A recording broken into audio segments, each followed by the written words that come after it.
तर नमस्कार मित्रांनो, पुन्हा एकदा नवीन एका व्हिडिओमध्ये तुमचं स्वागत आहे। तर मित्रांनो, आशा सेविकांसाठी एक आनंदाची बातमी आहे। आता आशा सेविकांना प्रत्येकी 5,000 रुपये मिळणार आहेत। त्या संदर्भातला जी मित्रांनो इथे निर्गमित करण्यात आलेला आहे, तोच आता आपण इथे ओपन करणार आहोत आणि सविस्तर माहिती पाहणार आहोत। तर मित्रांनो, इथे तुम्ही बघू शकता जी तुमच्या समोर आहे।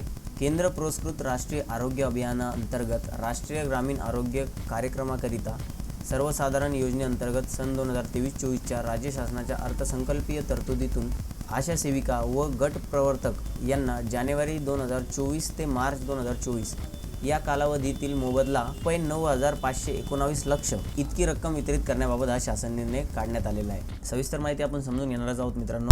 आशा सेविका व गट प्रवर्तक यांना राष्ट्रीय आरोग्य अभियानातून नेमून दिलेल्या एकूण 58 सेवा केल्यास, म्हणजे 58 सेवा नेमून दिलेल्या असतात, त्या सेवा केल्यास मित्रांनो इथे प्रोत्साहनात्मक मोबदला दिला जातो, म्हणजे एक्स्ट्रा मोबदला इथे दिला जातो।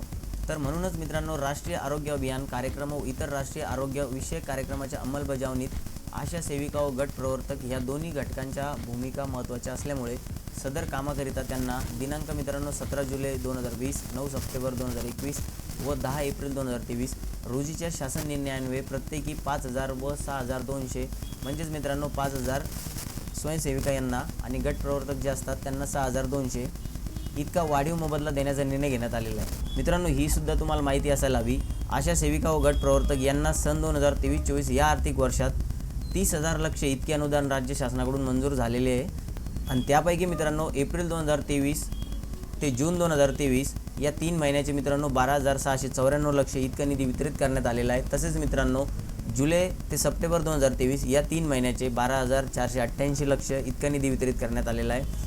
त्याचप्रमाणे मित्रांनो ऑक्टोबर 2023 ते डिसेंबर 2023 या 3 महिन्याचे 12,694 इतका लक्ष निधी वितरित करण्यात आलेला आहे। तसेच आशा सेविका व गट प्रवर्तक यांना सन 23-24 या आर्थिक वर्षात 50,777.2 लक्ष अनुदान राज्य शासनाकडून मंजूर करण्यात आलेले आहे। त्या अनुषंगाने मित्रांनो वित्त व नियोजन विभागाने पुढील 3 महिन्याकरिता म्हणजेच जानेवारी ते मार्च 2024 या कालावधीचे आशा सेविका व गट प्रवर्तक यांचे मोबदला अदा करण्यासाठी मित्रांनो 9,519 लक्ष इतका निधी वितरित करण्यास शासनाने मान्यता दिलेली आहे। अशा प्रकारची माहिती मित्रांनो इथे या जीआरच्या माध्यमातून देण्यात आलेली आहे। जर माहिती आपल्याला आवडली असेल तर व्हिडिओला नक्की लाईक करा। आपल्या चॅनलवरती पहिल्यांदाच आलेले असेल तर चॅनल नक्की सबस्क्राईब करून ठेवा। तर भेटूया मित्रांनो नवीन माहितीसह नवीन व्हिडिओमध्ये, तोपर्यंत धन्यवाद।